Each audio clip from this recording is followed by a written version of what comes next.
నమస్తే బాబాయ్, మీ పేరు? బుల్లిబాబు. ఇప్పుడు బుల్లిబాబు, జట్టి బుల్లిబాబు. ఇక్కడ ఈసారి ఎన్నికలలో జగన్ గారి ప్రభుత్వం వచ్చే అవకాశం ఉందా? జగన్ గారి ప్రభుత్వం పైన మీ అభిప్రాయం ఏంది? జగన్ గారి ప్రభుత్వమే వచ్చింది అంటున్నారు 100%.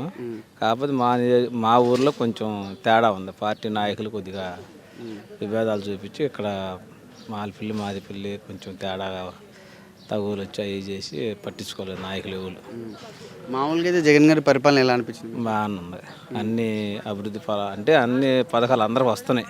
కుల మతం లేకుండా అందరికీ వస్తున్నాయి. సంక్షేమ పథకాలు అన్నీ వస్తున్నాయి, అందరికి బాగానే వస్తున్నాయి. ఇప్పుడు చంద్రబాబు నాయుడు గారి ప్రభుత్వంలో ఎక్కువ పథకాలు వచ్చాయి పేదలకి, లేకుంటే అప్పుడు ఇవన్నీ లేవుగా. అప్పుడు నాయుడు గారు ఉన్నప్పుడు ఇవన్నీ పథకాలు లేవు. ఇప్పుడు జగన్ గారు వచ్చినా ఇవన్నీ కొత్తవి పెట్టాడు. అమ్మఒడి అని, ఫీజు రియంబర్స్మెంట్, వాలంటీర్లు పెట్టి అన్నీ ఇంటి దగ్గరకు వచ్చి ముసలి వాళ్ళకి డబ్బులు అవన్నీ ఇస్తున్నాడు కదా.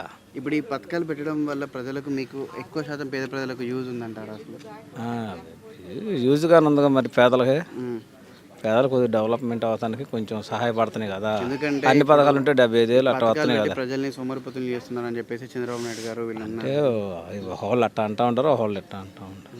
పేదోడికి ఏదోటి వచ్చినాటికి వచ్చినాయి అని చెప్పుకుంటాడు కదా.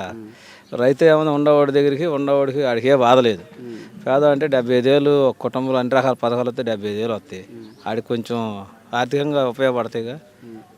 ఇప్పుడు ఆర్కే గారు రీసెంట్గా మళ్ళీ జాయిన్ అవ్వడం జరిగింది పార్టీలో. సో దీనికి ఎట్లా ఇక్కడ ఉన్న ప్రజలందరూ కూడా సంతోషంగా ఉన్నారు? సంతోషంగానే ఉన్నారు. ఆర్కే గారు వస్తే అది సంతోషంగానే ఉన్నారు. అంటే ఒకసారి కాదు ఒకసారి అయినా ఉపయోగపడతాడు అనేది ఆలోచన ప్రజల్లో ఉంది. పార్టీలో కొత్త ఉత్సాహం నెలకొంది ఆర్కే గారు రావడం అనేది. చూడాలి. ఎందుకంటే ఈ మొన్నదా బాగుంది. ఆయన వెళ్ళిపోయినా కొద్దిగా ఈ జనాలు కూడా ఆర్కే లేడు, మన నియోజకవర్గంలో నుంచున్నాడు, ఎవడు ఉన్నాడు గట్టివాడు అని చెప్పి ఇబ్బందిగా ఉండరు. కానీ ఈరోజు వచ్చారు కదా, ఇక రాబోయే కాలం మరి ఎట్టుందో చూడాలి.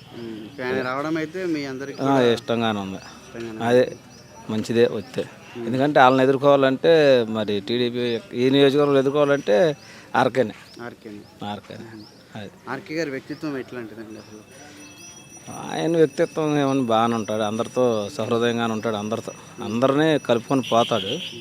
కాకపోతే వాళ్ళ వ్యక్తి కదా ఏమంటే తెలియదు కాబట్టి వెళ్ళాడు, మళ్ళీ వచ్చేసాడు.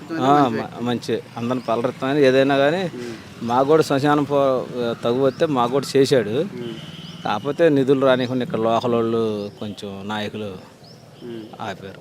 ఆయన దగ్గర నుంచి అయితే బాగానే ఉందండి. ఆయన దగ్గర అయితే బాగానే ఉంది. మమ్మల్ని రెస్పాన్స్ బాగా చేసుకున్నాడు, అంతా మాకు ఓకే చేయించాడు కూడా. అయితే పూర్తిగా తెలియదు మాకు. ఓకే 22 లక్షలు శాంక్షన్ అయింది అన్నారు. ఆయన వెళ్ళిపోయినాక ఈ శాంతం ఆపేశారు. శ్మశానం డెవలప్ చేయలే, ఆపేశారు. మాకు మాలలకి మాదిలకి శ్మశానం లేదు.